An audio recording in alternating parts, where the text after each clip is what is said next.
Magazine. Welcome to the latest webinar from McGraw Powersports, Powering Profits, a Dealership Roadmap. Today we're pleased to have with us three of our great industry experts who've many of you have heard from various facets of the industry, including PSB ourselves. Today we're going to have Tony Altieri from National Powersport Auctions, as well as Jim Woodruff from NPA. And then following NPA's presentation, we'll have Mark Mooney from his own Mark Mooney Powersports Consulting operation. And then finally, we'll go with Tommy Adey from the right back, getting into some F&I topics. Again, my name is Dave McMahon. I'm the editor-in-chief of Powersports Business. Just had the good fortune a couple weeks ago to head out to Long Beach to check out the 2016 Yamaha YXZ 1000R Pure Sport UTV. You can check out the ride on our YouTube page. It was fantastic, great fun. So hopefully you guys will be able to get a seat on that thing before too long. One thing we do want to do, though, is acknowledge McGraw Powersports for their contributions to the webinar today. Without their support, this type of knowledge share that we do on these webinars wouldn't be possible.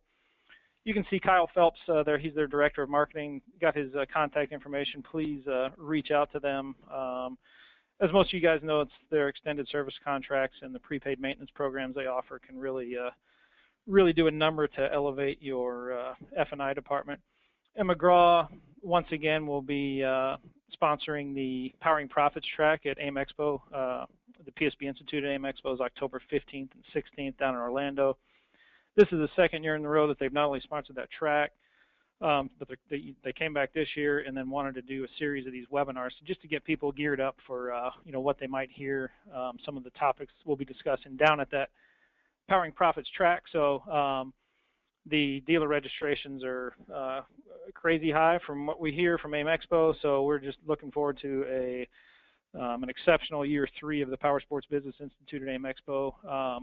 Again, with the support of companies like McGraw Powersports, we're able to make events like those happen, and this, again, to just share knowledge, get you guys on a better path to success. And one of the companies that is always more than willing to lend a hand in that department is NPA. And first up, we'll have Jim Woodruff, COO of National Powersport Auctions. Jim. Yeah, thanks a lot, Dave. As always, it's a pleasure and an honor to be working together with the crew.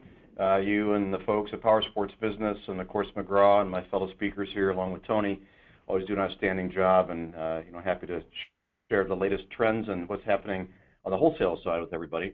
For those that aren't familiar with National Powersport Auctions, we are the leading wholesale channel for the powersports industry. We've got inventory that we liquidate on behalf of all the banks and lenders, factory and OEM clients, of course the dealer community, other folks. We've got over 10,000 dealers that we work with over the years, as well as over a decade of transactions in our system. So the unique thing about that is that it puts us in a great position to see what's happening at wholesale. We have a monthly market report that we publish, and what we've done today is gathered together the latest seasonal trends that I think folks are used to seeing from us here, as well as some other insights that Tony's going to share with you. So since his picture was much better than mine, I've asked Tony Altieri here, who's our Director of Business Development, to update everybody on what's happening with the latest market trends and what we're seeing at wholesale. Tony? Thanks, Jim. Yeah, guys, as we kind of see every year, the market goes into kind of this fall lull. And we're definitely seeing that impact pricing in the lanes and online right now. And a big reason for that is I think a lot of our perspectives and interests start to shift as OEMs kind of roll out new product lines. Customers get excited about the new things that OEMs are offering. Dealers go to their dealer meetings and see and get to experience all the new products.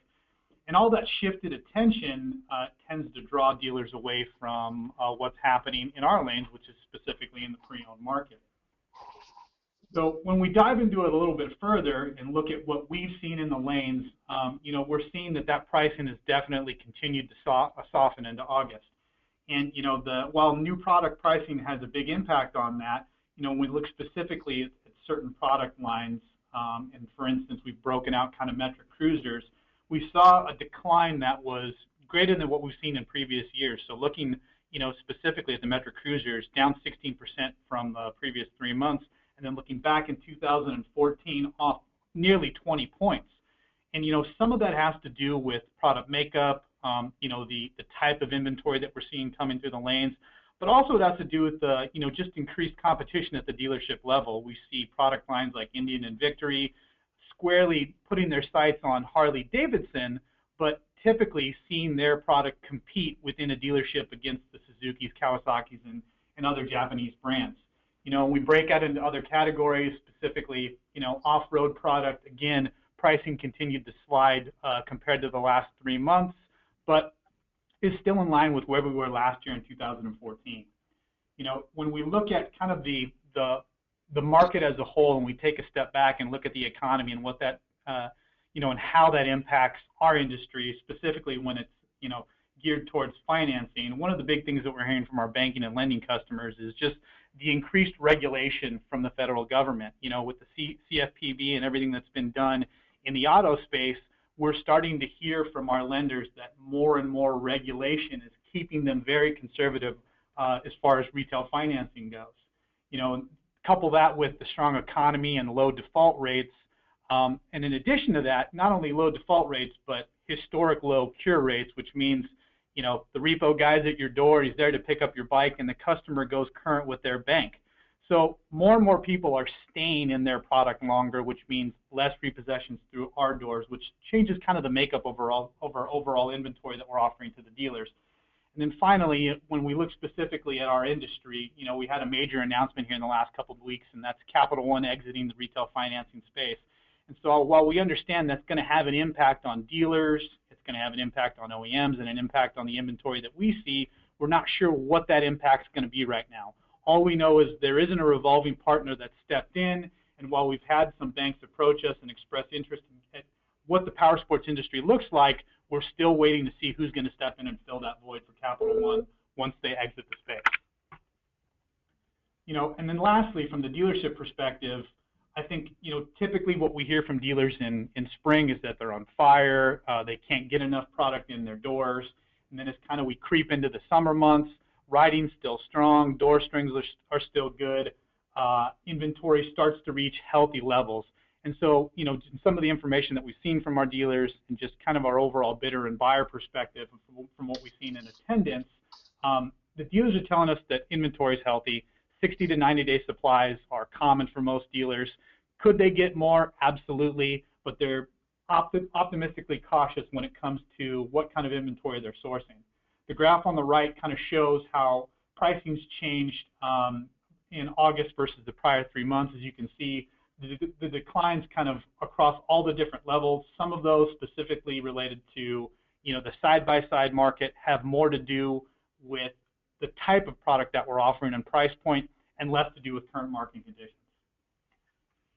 Now, as we transition and look kind of at the changing in average sale price in the lanes, you can see that most of the products, specifically domestic cruisers and sport bikes, are behaving fairly normally. While we saw a slight decline in sport bikes in August, the model is still trending and following what we've seen, for last year, and of course for the 5-year average. Now, when we look specifically at side-by-sides, you can see there's more volatility this year than we've seen in previous years. But kind of as I alluded to at the last slide, most of that has to do with the type of product that we're seeing. Side-by-side product through the lanes is not as prevalent. The volumes that we're seeing aren't as high as they are in some categories. And so when we have kind of changing in the dynamics, newer product, older product, lower price points, that tends to have a greater impact on the overall model than it does in other categories. Hey, Tony, Jim here. Looking at the chart here, I don't see the legend. Can you tell us what the different colored lines represent? Sure. Yeah, the dotted line that you see there that trends through all 4 charts is the 5-year average. The purple line is what the product did in 2014. And then, of course, the red line is where we are through August in 2015. So as you compare those, and thanks for mentioning that, Jim, it gives you some perspective on how things have changed. When we look specifically at metric cruisers, and I kind of mentioned it in the previous slide, is it's off the most. And again, that has a lot to do with product makeup and the kinds of product that we're seeing. Typically, across all the different category types, we're seeing older and rougher product, and that is more prevalent in Metro Cruisers than anywhere else. And part of the reason for why that's happening is just the makeup change in what we're seeing.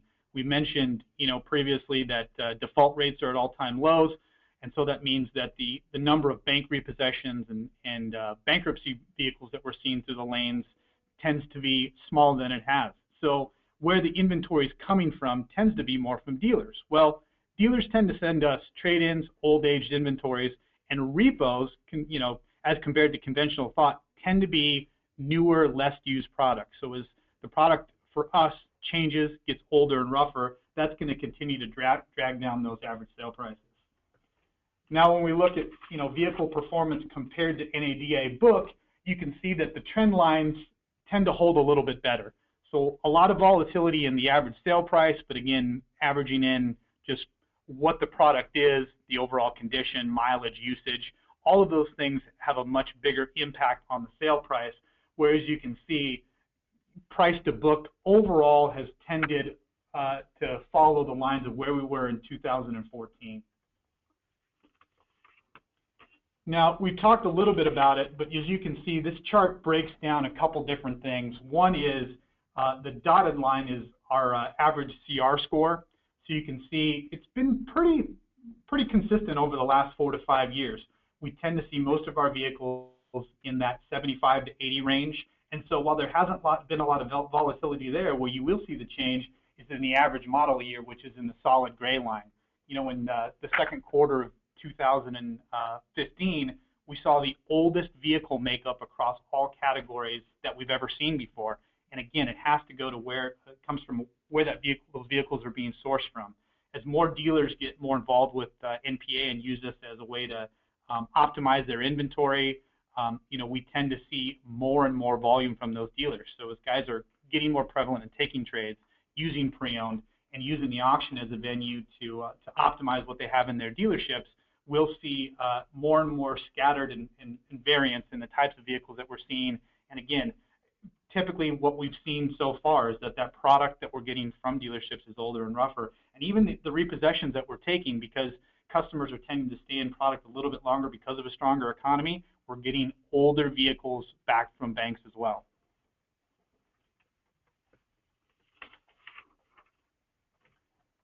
So now when we talk specifically about value guide, while these trend lines are great, it's hard to take a trend line and apply that specifically to your dealership and what you're doing every single day. And so I think it's important, as many guys know what value guide is and where to get it, I think it's important for those that don't to touch on just how powerful value guide is. So what is it? Value guide specifically answers what a used bike is worth.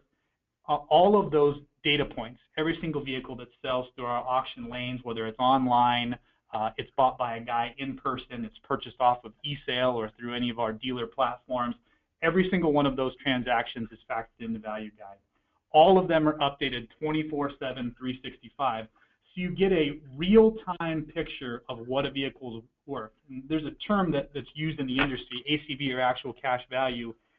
NPA's value guide is really the best opportunity to get you an actual cash value for what your vehicle's worth right now. When we look at value guide and some of the information that's displayed, what we've got here is screenshots from our mobile platform.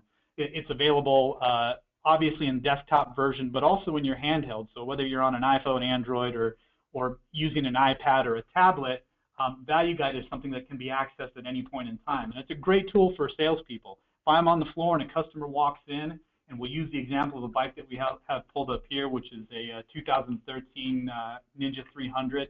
I want to know what the bike's worth. The customer may want to trade it in on a Harley Davidson, or they may want to trade it in on a brand new Can-Am Spyder, and I'm not a Kawasaki dealer. I don't have experience with it. I don't know what it's worth.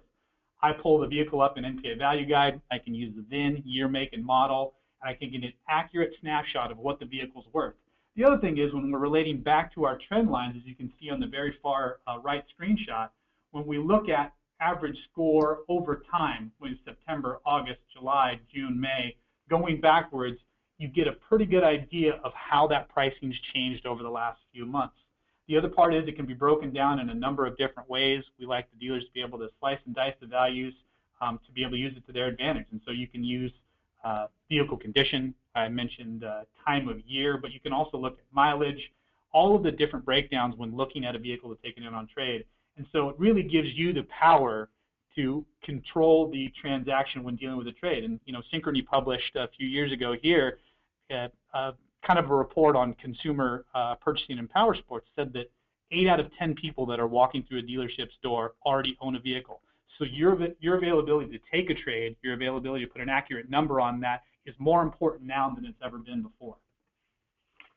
So now that we know what Value Guide is, let's talk a little bit more about kind of how or why we would use it. Well, we've mentioned a couple times already that's taking customer trades. And we tell dealers all the time, take every single trade, regardless of whether it's a unit you would ever sell on your floor or not. Make sure you take it. Don't pass up an opportunity. Maximize your wholesale profits. One of the biggest things that we hear over and over again, especially in kind of as it relates to new product, is margin control. As OEMs come out with bigger and better and faster and more beautiful products, they also have to be conscious of price points for consumers walking through the door. So typically what happens is that dealer net cost starts to rise as OEMs invest more time and effort in developing new product. But they can't do the same thing on the front end.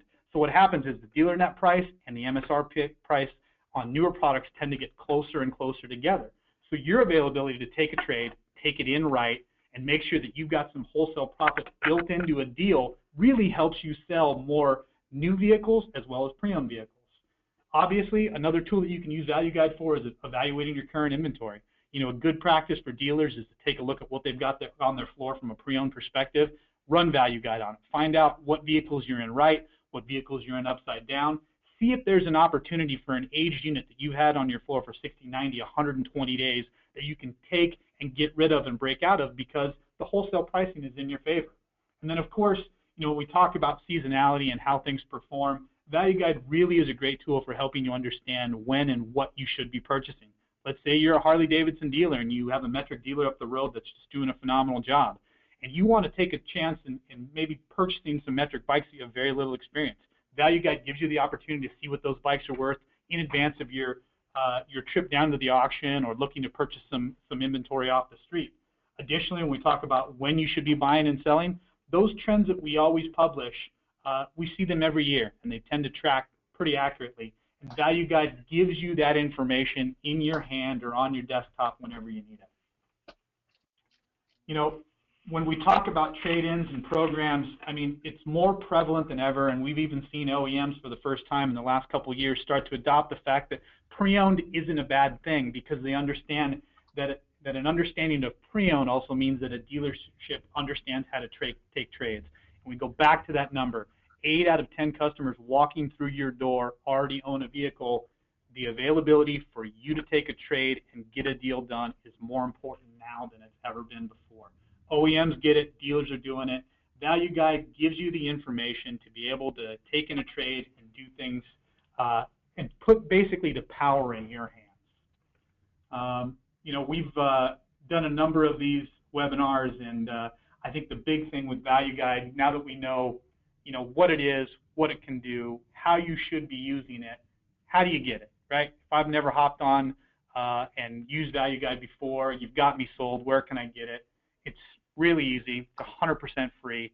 Go to our website, give us a call. All it takes is a registration.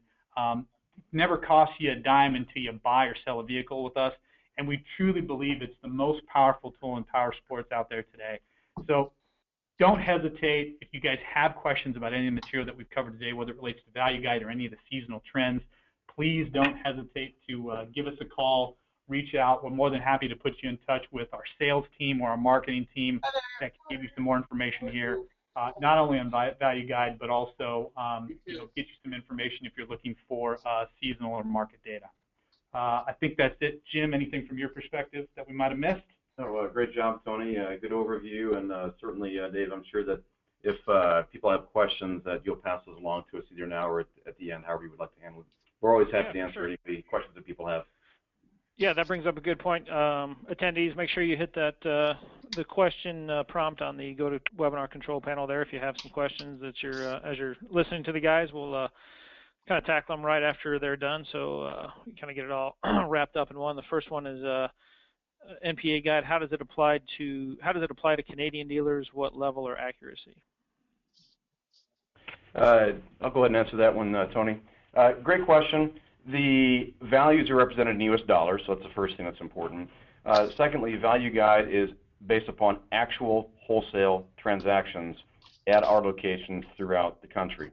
At this point, we don't have a material presence in Canada, but if an individual in Canada, if a dealership's thinking about purchasing vehicles, really anywhere, but through an MPA venue or at the wholesale level from this side, it's real data. So in that sense, it's 100% accurate. And it does represent values over the last 60 to 90 days, depending upon what you choose, and using value guide for what a specific model has actually been selling for. So it can be very useful, and with the applicable exchange rates, I think it can be translated easily into what it might represent for a Canadian dealer. Sure. Then a second question. I heard the value guide was available in a CRM. Is that true? We are working with multiple partners to make it more readily accessible in the tools that dealers use today. It's available today in Traffic Log Pro. We have some others that are coming fairly soon.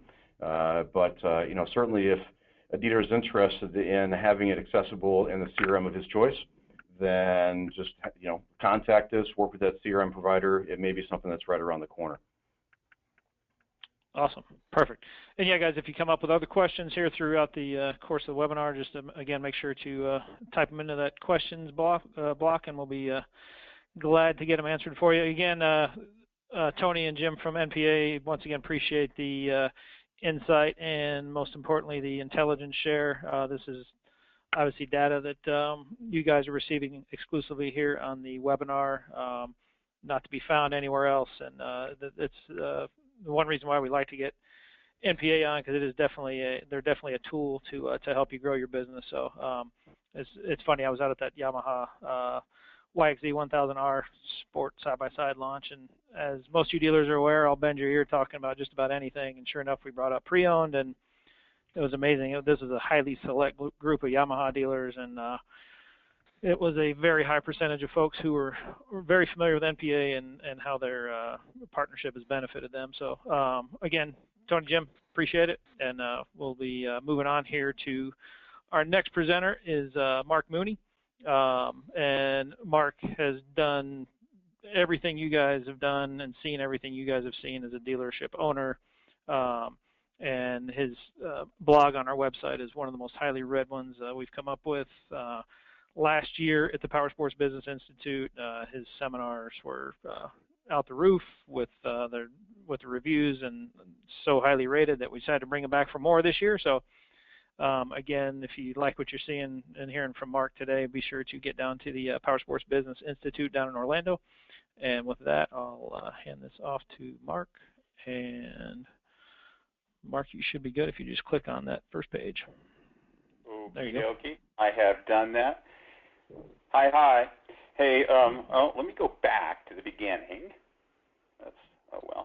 So, folks, welcome, depending on where you are in the country. Good morning or good afternoon. My name is Mark Mooney. I own a Powersports consulting service, Mark Mooney Powersports Consulting.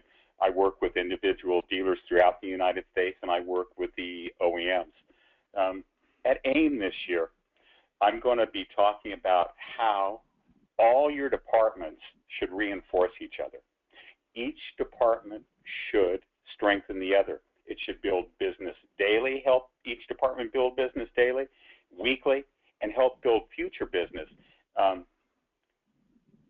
Tony said a couple of things during his presentation. He said taking advantage of opportunities, and that's what it's all about.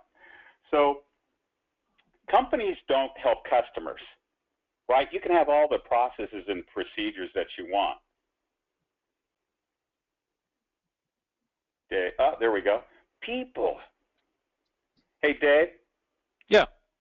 I'm going to have you take control of this because I don't seem to be working it properly. So no problem. A lot of times I think we lose that focus, that it's not our company does things, it's the folks that we have working for us. And engagement, folks, having engaged team members, having engaged customers, is the key to high performance.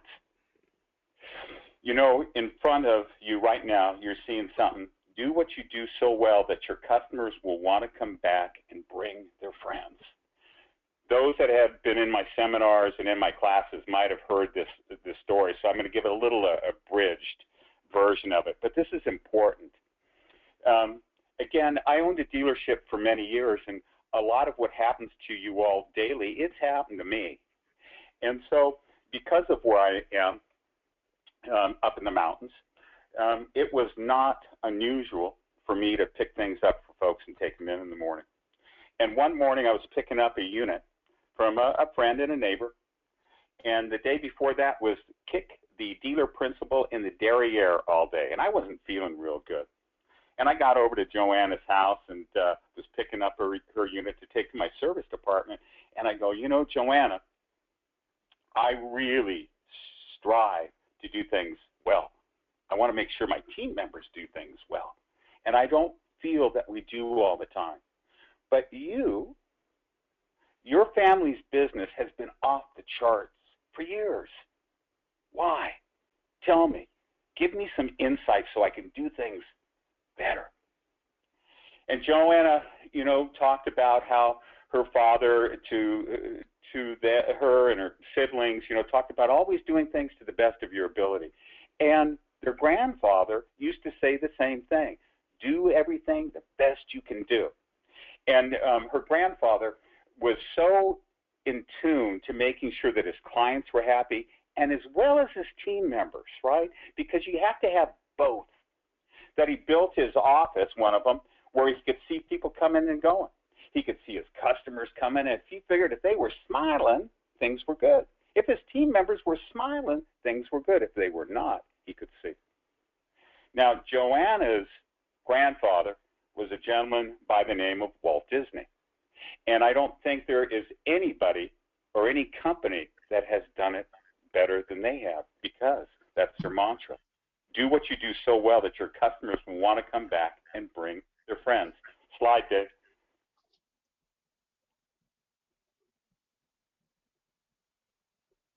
Think about this. Let's keep going. Let's look at a couple of things. 86% of retail customers will pay more for a better customer experience. Treat right, pay more. With the greatest of respect, that sounds like a no-brainer. If you treat somebody good, they'll pay you more money. Wouldn't you want to get on that boat? Next slide, Dave. A customer is 4 times more likely to buy from a competitor because of service rather than price. Service. How are you making your customers feel? A lot of times we hear, oh, didn't sell that unit because we couldn't meet the price. Or they just want to come in and try things on, and then they order stuff from the internet. Come on. What are you doing in your dealership that makes people want to purchase from you? What do you do daily to ensure that people don't want to go any other place but your business? Next slide, Dave. 70% of the buying experience is based on how customers feel they're being treated. 70%. Do you know each retail experience that if a customer is passionate about your business, is passionate about your dealership, do you know those type of folks spend 1.7 times more per retail experience than a casual customer or someone that doesn't do business with you on a regular basis? 1.7 times, almost twice the amount. That's a lot of money if you start adding it up. Next slide, Dave. It's 6 to 7 times more costly to attract a new customer than retaining an existing customer. We all know that. But when I go into dealerships and we talk about what's going on and things they can do to strengthen their business, a lot of times what comes up, well, Mark, how do I get more door swings? I am yet to have a dealer ask me, how do I keep the folks I got? maybe we need to focus a little bit about keeping the folks we got, because it's always easier to build, keeping, and adding to. Next slide, please. Lackluster power sports. It should never be a flip of the coin on how folks are treated in your business, in your dealership. And folks always feel more comfortable knowing what to expect. And that does not matter if it is a customer or your team members, your employees. Heads, better customer service. Tails, better excuses. You don't want that going on in your dealership. Next slide. We're going to look at a couple of things now that might help you improve your customer service in your dealership. And folks, everything I'm talking about doesn't cost you any money. It just costs your time making sure you put certain things in place. And I'm all one that believes in processes, but you have to have the customer service to reinforce the processes. It's your customer service that's the foundation that makes the processes work. Great customer starts from the inside. Passion. You can't script out the individuality of someone. But if you get people, your team members, believing that they have pride in where they work, they're passionate about helping folks, you know what else can happen? So engagement. Engaged customers, I just said, will spend almost twice what a non-engaged customer will. Same thing with your employees. If they're engaged, they double that. Having engaged employees that really care about what they do and how they do it. Next slide. Treat your team the way you want them to treat your customers. You first have to be what you want others to be. That's pretty important. People look at the leadership in a dealership and they follow your lead. What is your lead in your dealership? I was with a group of dealers not long ago, and out of, a little ways away, I heard a dealer commenting, not to me personally, but to another dealer. My golly, we have to treat our employees good now? And I was taken back by that. Yes, you do, because how you act is how they will act. Next slide, Dave. Communicate clear customer service expectations. Show them what great customer service looks like and feels like. If you sat down with each person in your dealership individually, what would they say good customer service is? And would it be the same? Would it be different? Because sometimes, occasionally, and usually in how you do things and how they treat people doesn't work anymore. You have to be consistent. Consistency drives your profitability. Next slide, Dave. Listen to your customers. Find out what they want and need. Customers don't care about what you can't do. They only care about what you can do. And you need to know what that is. You need to have feedback systems in place. You need to follow the heartbeat of your business. What is it? Next slide, Dave. Give your team members enough information and power to make good customer service decisions.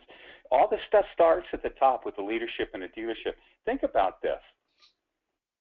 You will let your employees on a daily basis work and take care of your business's most important commodity, your customers.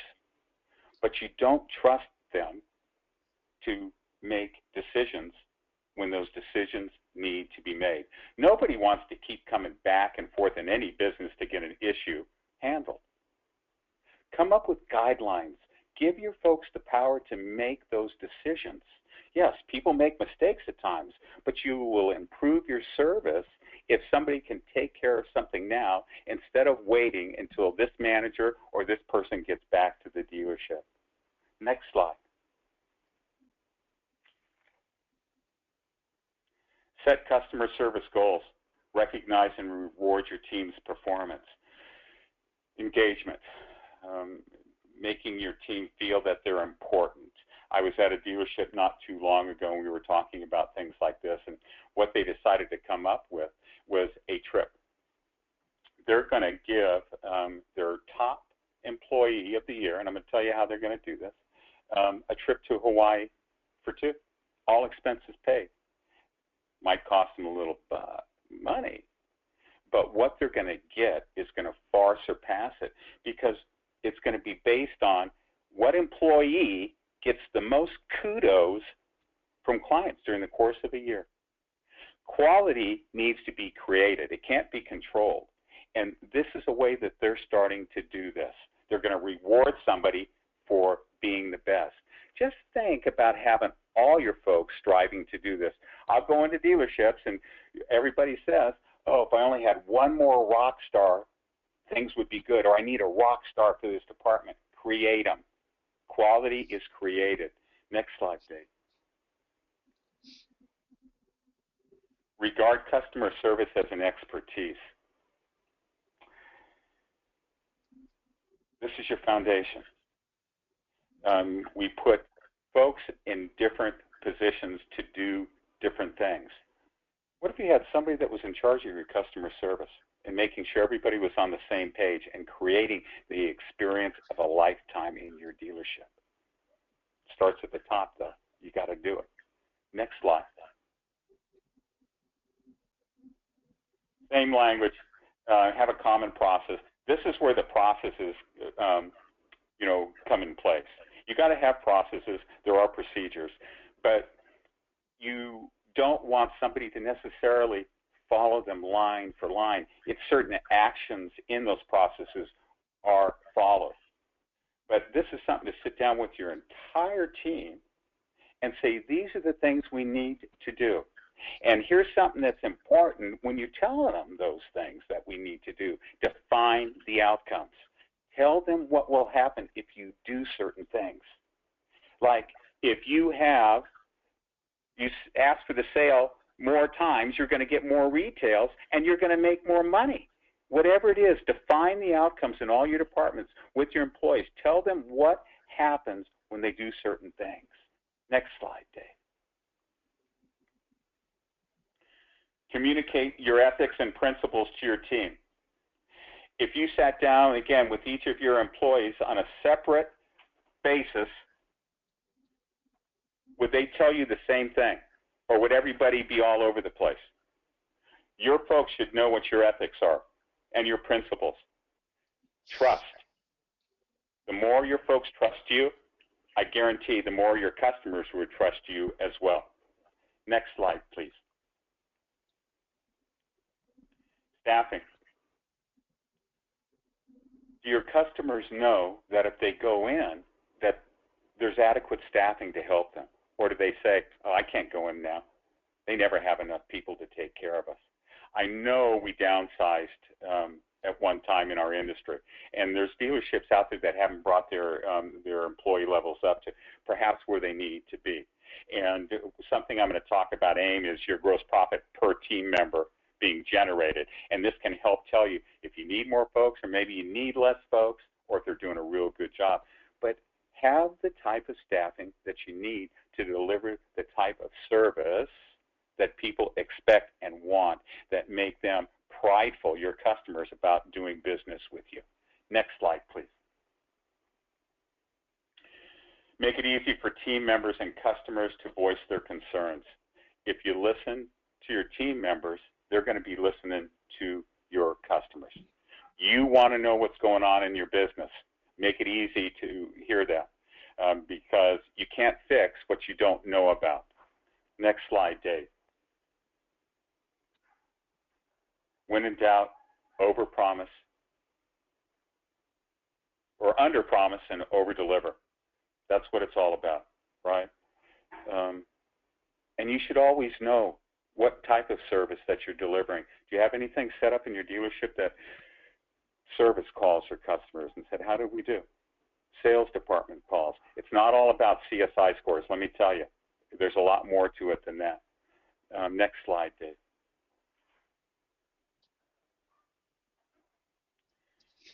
There it is. There's no way that the quality of customer service can exceed the quality of the people who provide it. You never want to give your customers reasons to look elsewhere. It's easier to build stability and profitability and growth by keeping the customers you have and adding to than continually replacing the ones that you're losing because of poor service.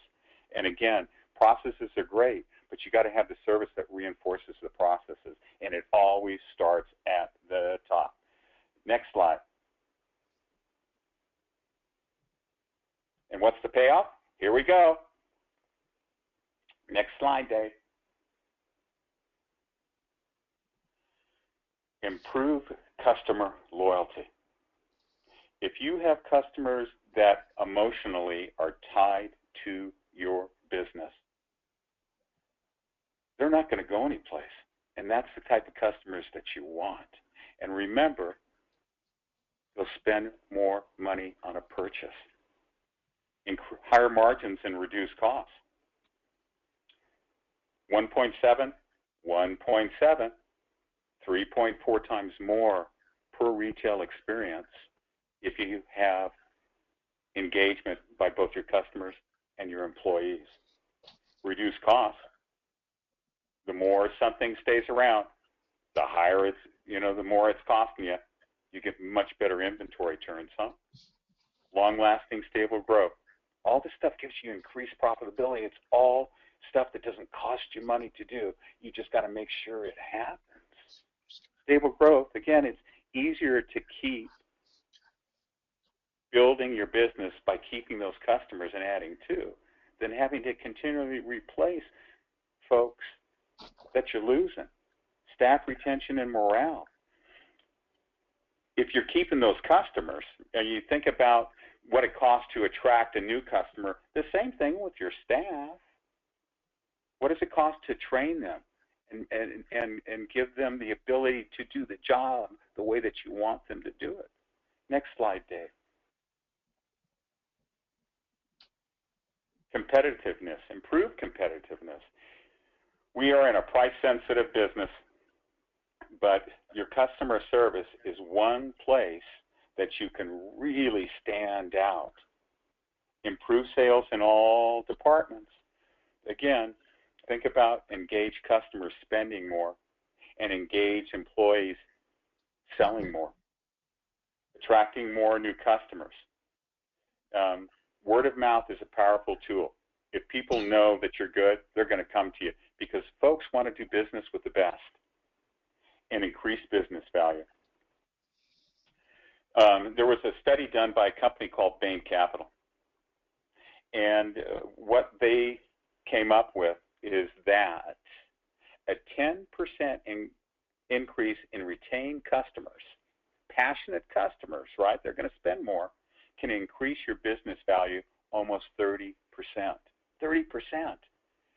There's a lot of folks out there that when you got time to sell your business, whatever that business is, your dealership, that they're going, oh my golly, I can't get what I want for it. Your hard work does not make your business worth anymore. Profitability does. So all these things that we've just talked about, think about it. When the webinar is over and all the information that you're getting from everybody, everything here will help you strengthen your business. Next slide, Dave. Because this is the percentage of customers who will buy from you with no effort. The more effort you put in, the more you're going to get. And guess what? I think the last slide says,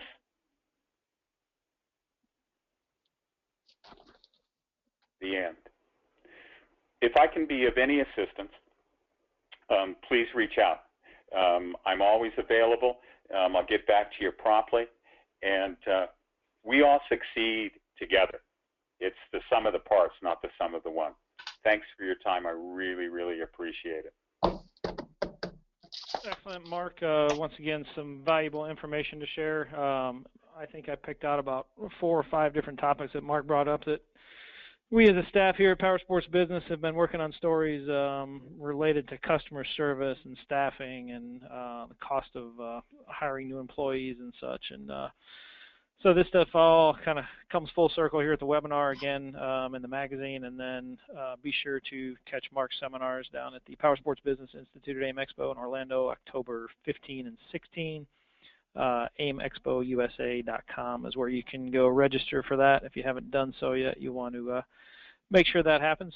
Another speaker, our final presenter today, is also going to be speaking down at the PSB Institute for the first time. Tommy 80, well known for his F&I and sales expertise. Tommy's in dealerships multiple times per month, Metric, Harley Davidson, and just has run the gamut of just experience in the F&I department and sales. So with that, we'll hand off to Tommy 80, and Tommy, you should be able to take over. Just click on that screen.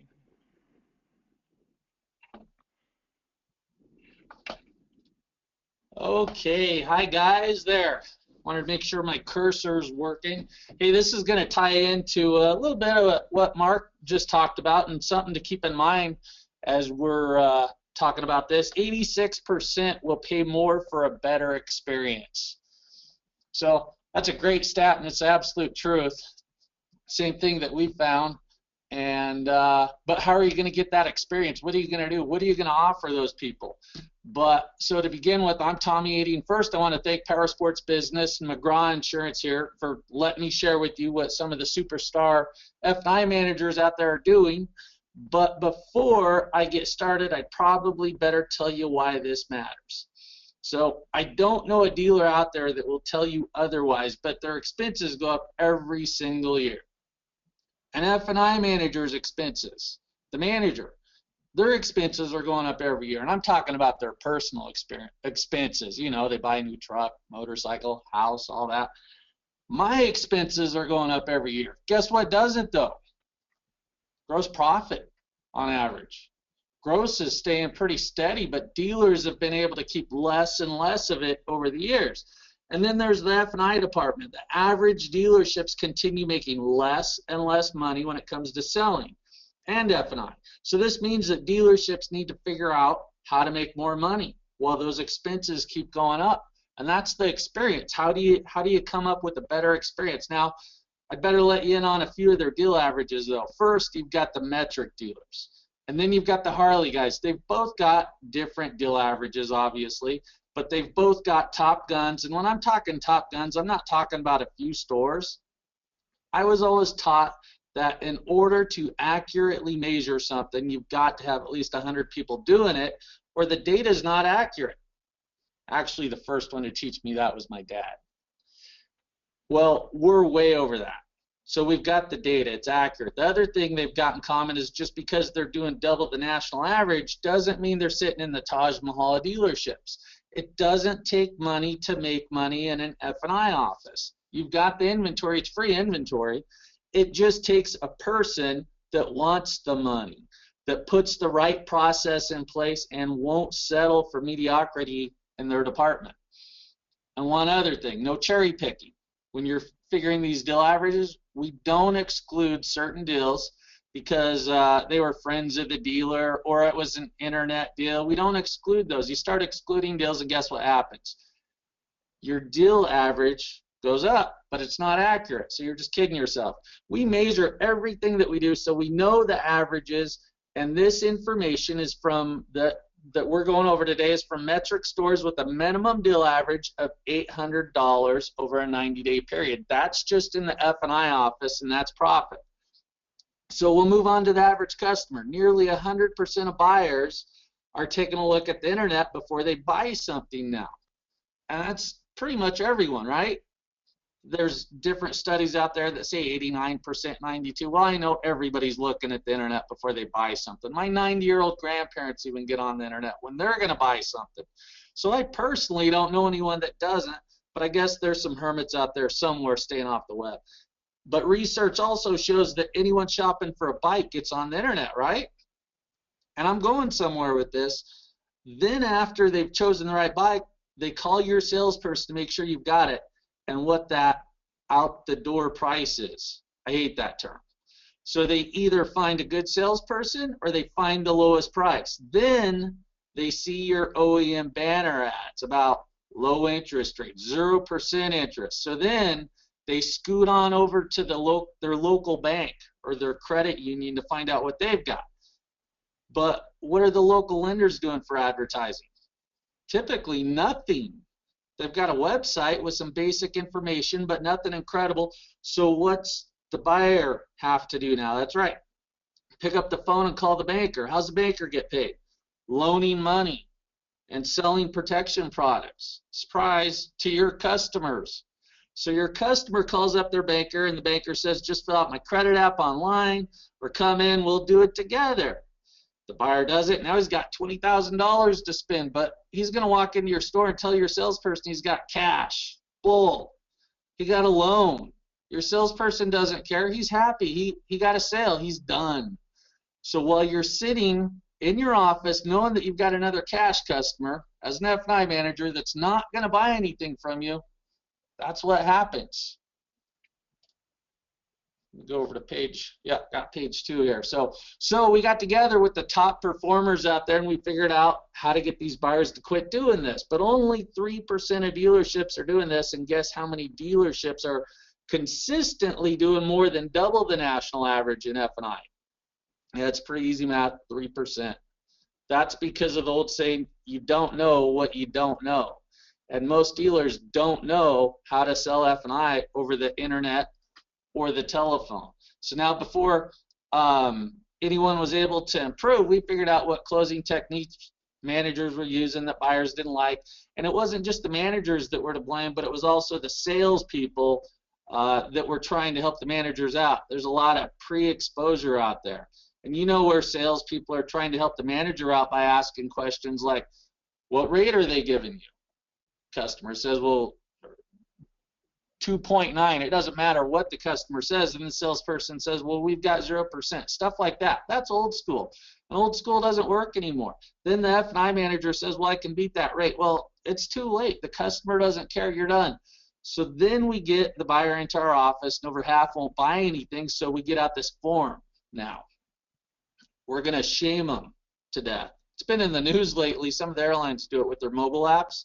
Sign here to acknowledge that you won't buy anything from me. It's at the bottom of some of the menus, or you turn the menu over.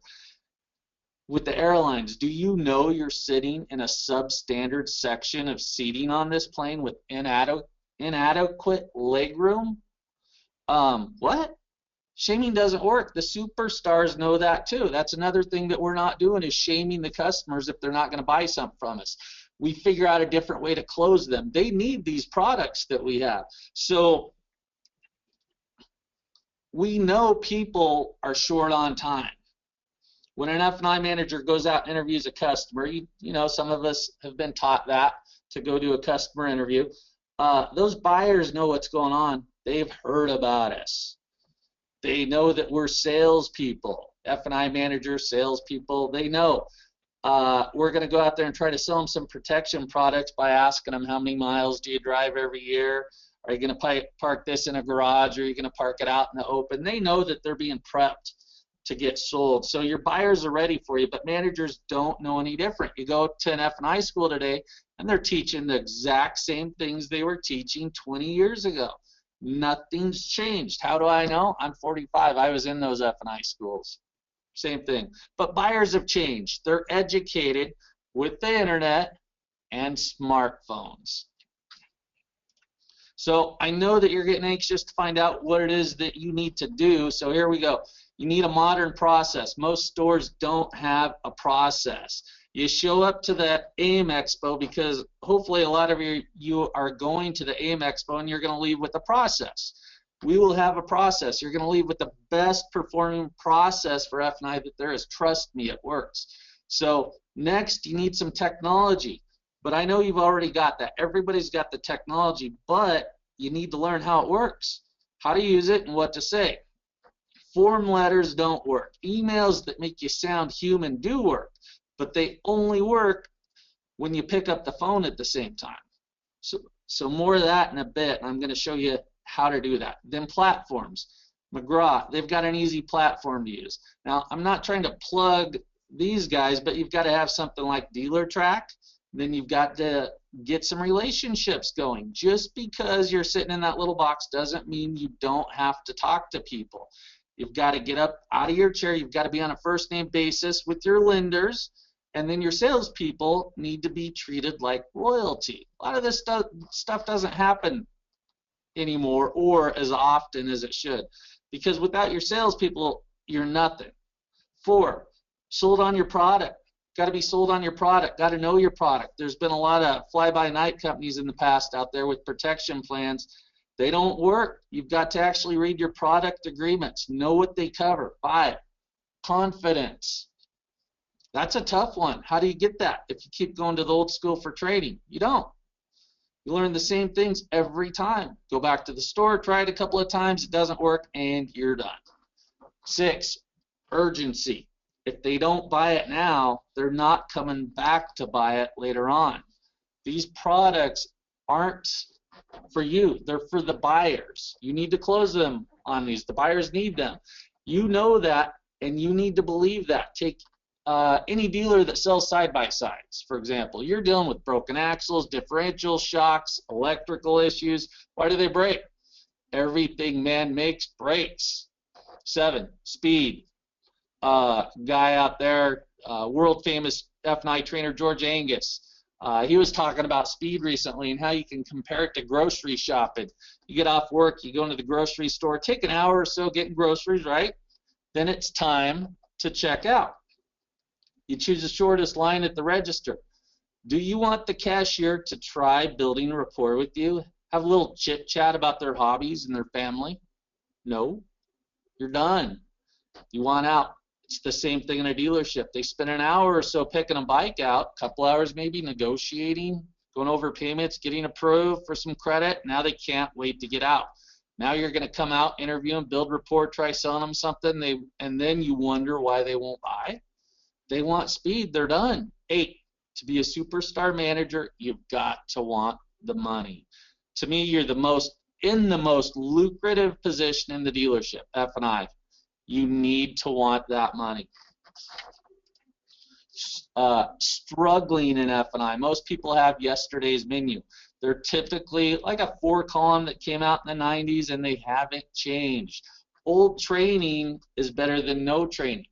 You've got to have some sort of training, but there's no excuses. Drop the excuses. It doesn't always tell the whole story, but you've got unlimited training on YouTube if you really wanted to. If you have no training to go to, find something. If that is, go to YouTube if you don't want to invest in your career by spending a little bit of money. Don't put it on your dealer's shoulders with the lack of training. Don't put it on your reps. It's you. Get yourself trained. To get the process going, it has to have a few key elements. It's got to be effective, or you won't use it. It has to be easy, or you won't use it. Your customers and salespeople say it's got to be fast, and it has to be repeatable. One other thing that I didn't put on there is it can't rely on other people. That goes back to the excuses. You don't want and you don't need other people involved. You need a process that you can do on your own. If you can't do it on your own, then if it doesn't work, who do we blame? The salespeople, the service department, the lot boy, whoever is convenient. So a manager needs to do a few things. F&I manager needs to make sure that the bikes are getting sold, that, well, the salespeople are doing that, the desk manager is doing that. You're making sure the paperwork gets done, taking the money, getting them financed. Then you have to protect the dealer, make a lot of money, limit chargebacks, have full disclosure, and speed along to do one deal after another.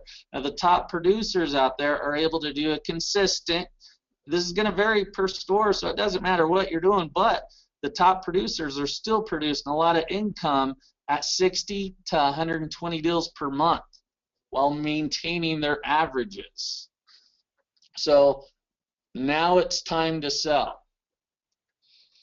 The customer called in, or they did everything online. If you wait to convert or present your protection products until after they come into your dealership, you're too late. You can't wait anymore. They're doing everything before they walk in your store. An F&I manager needs to have their noses in what's going on with every customer. As soon as someone commits to buying over the phone or internet, you've got to get on the phone with that buyer. If you don't, then what's your buyer doing? They're finding a way to borrow money if they haven't already done so. So as soon as you find out there's a deal going down, you need to get on the phone with that customer. But your customer's not going to tell you that they're borrowing the money, because we know half the buyers out there, they say they're cash buyers, right? So those low interest banner ads light a fire under their butts, and then they look at their options. If they've already secured financing at their own lender, there's still a chance to convert them. And we all know what the odds of a captive buyer buying back-end product does. It goes way up if they're financing through us. So here's what we have to do. So you've got your menu. Got to make sure that you know how to use it. But your menu has to get sent out after you've talked to the customer on the telephone. Now, let's see, how does this piece of it actually work? So you're looking at the script right there. It's pretty simple. So let's say you've got a phone buyer. He's 50 miles away. He's a cash buyer. And cash might mean that he's already secured financing at his own bank. All we know is he's bringing a check. First, you've got to build your menu, if you can do it. As you're building that menu, you're going to want to put in some very good interest rates that you can get. Let's say I like to go to like 4.99% maybe for 60 months, maybe 5.99 for 72. Got to leave yourself a little room just in case you need it. Remember, you know nothing about their credit. So your menu is going to have some payment options for the buyer to look at, but it also needs to show the cash balance that check should be for. What we don't want to do is offend the buyer with payment options and no cash option, because they look for that cash price and sometimes they flip out and wonder, well, I wasn't financing.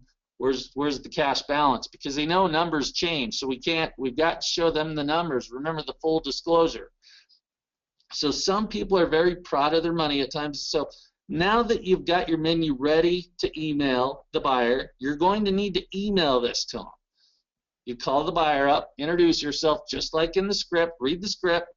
He'll open the menu. You review the menu just as if your customer is sitting in front of you.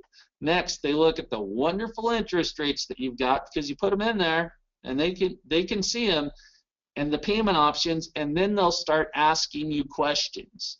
When a buyer asks questions about rates, payments, terms, or products, you've got some interest there. That means you've got a buyer for some back-end product. That's your cue. The only way this happens is if you show them their options. I'm not trying to sell them over the phone. I'm not saying that their bank sucks and if they go through their credit union, their house is going to get attached with a lien if they default. I'm just showing them options, none of the old stuff. You never know what they're going to choose. Some customers choose tangibles, some choose intangibles. They might see the value in the rate. It could be the payment, or maybe it's the products. We never know, but we have to present our products as soon as we know a buyer is committed to buying over the phone or the internet as a cash deal. That's how the superstars are doing it right there. So thanks for listening to my portion of this, and we're going to supply processes at the AIM Expo. And Dave, I will hand this back over to you. Awesome. Tommy, highly appreciated. Just super intriguing to see how this is going to evolve at the PSB Institute at AIM Expo. Tommy making his debut on a Power Sports Business webinar, and at first glance, we'll definitely be having Tommy back if I don't say so myself. So thank you. Yeah, obviously these our other presenters today have been on before. We just appreciate your feedback too, attendees, as you're kind of getting some emails from us when we'll put this up on our YouTube page. So if you have other employees who might be interested in listening to all or parts of it, make sure you don't tell your competition down the street about it though. But yeah, just once again, thanks again to our presenters for their insight and for the intelligence that they're offering you. And again, it doesn't happen without McGraw Power Sports. With this webinar in particular, they've sponsored 3 of them this year, with the idea of presenting some information that's going to be tackled more in depth at the Powering Profits track, sponsored by McGraw Power Sports down at the Power Sports Business Institute at AIM Expo, October 15, 16. This is just a little sliver, especially from these 3 guys, the 3 presenters here from NPA, and then Mark and Tommy will all be presenting down at the PSB Institute they'll be doing 75-minute sessions down there. So again, just a sliver. Appreciate you guys taking the time again today, trusting Power Sports Business to bring you some intelligence that can help you grow your business. And with that, we'll let you go and wish you a great rest of the week. Thanks.